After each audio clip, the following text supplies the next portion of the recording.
bah les copains, là on est parti pour changer le joint cache-culbuteur qui est là-dessous. Donc pour te donner une idée de la taille du joint, il est grand comme ça.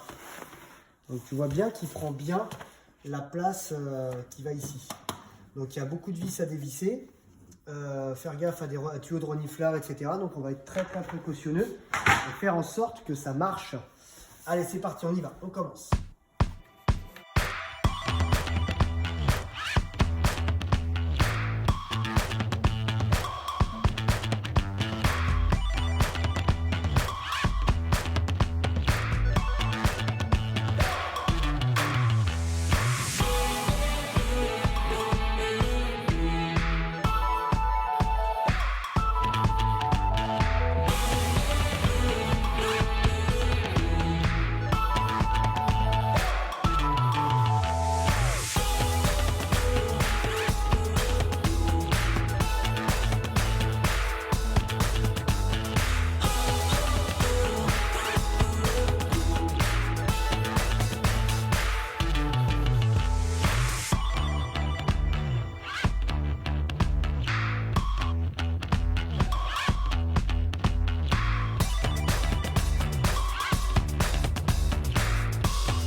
On y va, on lève, et normalement il sort tout seul.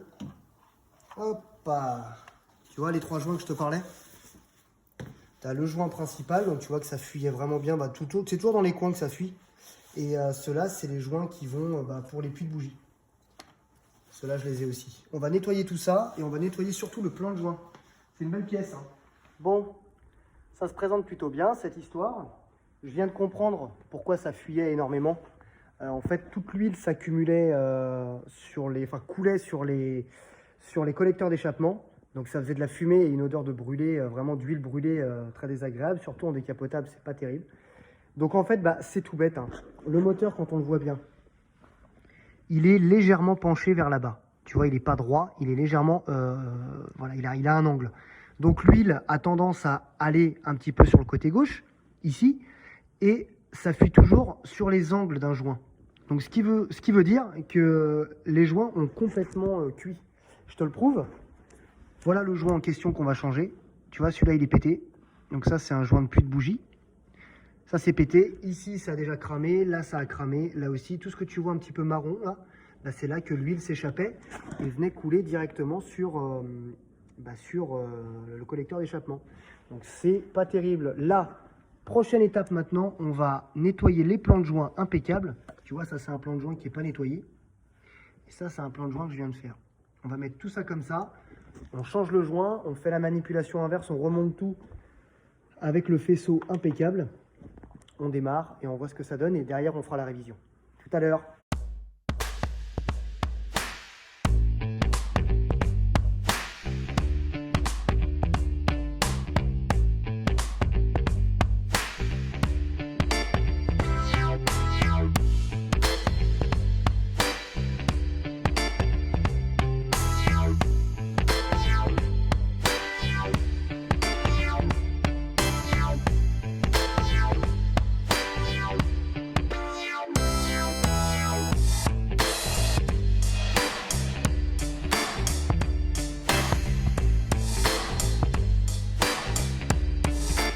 Une fois que le plan de joint est propre, nettoyé, voilà ce que ça donne. Tu vois, nickel. Tu vois, même ça là, c'est complètement propre. Le plan de joint ici partout, nickel chrome. Et tu vois, ça fuit beaucoup dans les extrémités au bout du doigt là. Vraiment dans les virages. Et tu vois, là, en passant le truc, là, on est vraiment lisse de chez lisse. Nickel.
J'ai remonté tout le couvre-culasse, on a fait ça en escargot au niveau du serrage, au couple, avec les dynamos.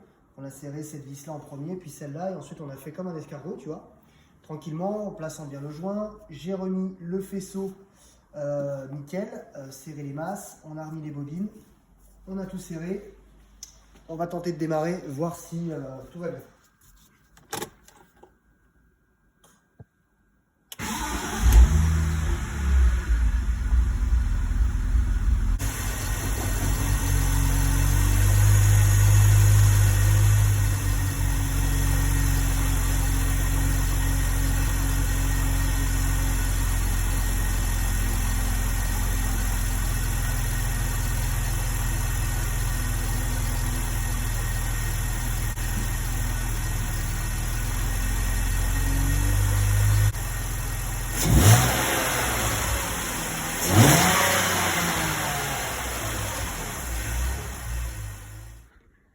Hop, on est reparti pour la révision.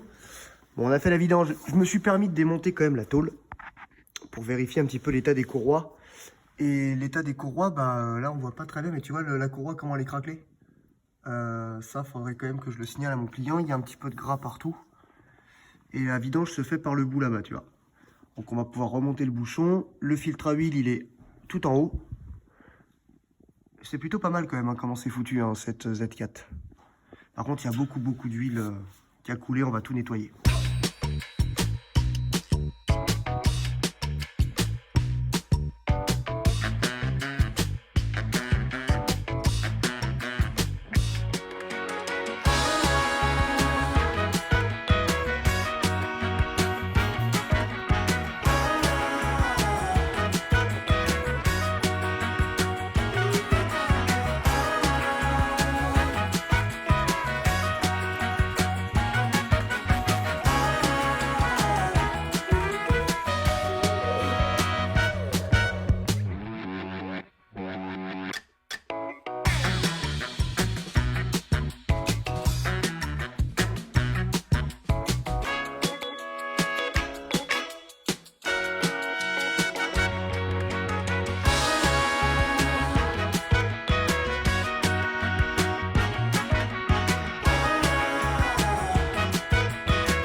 Initialisation du voyant, bon je l'ai déjà fait.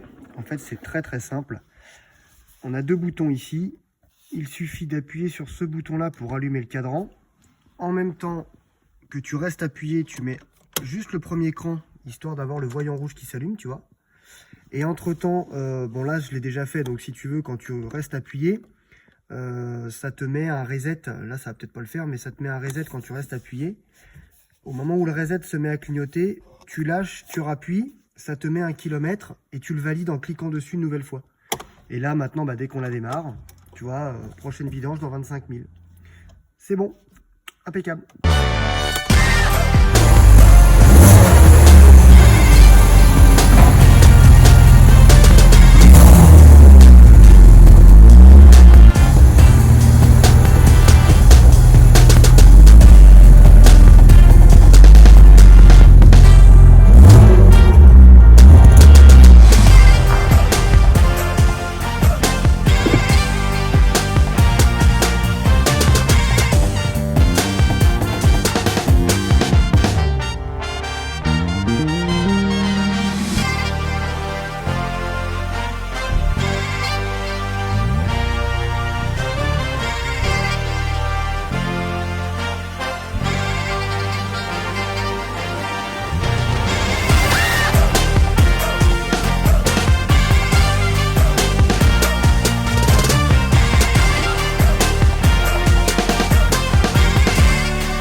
Salut Armand.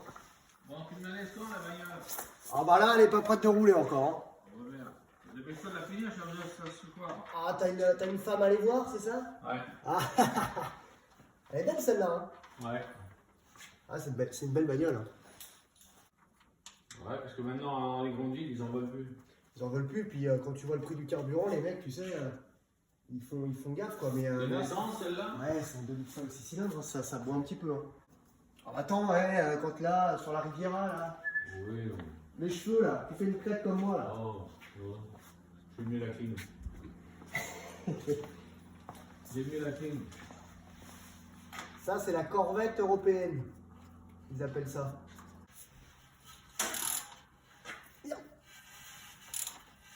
Tac.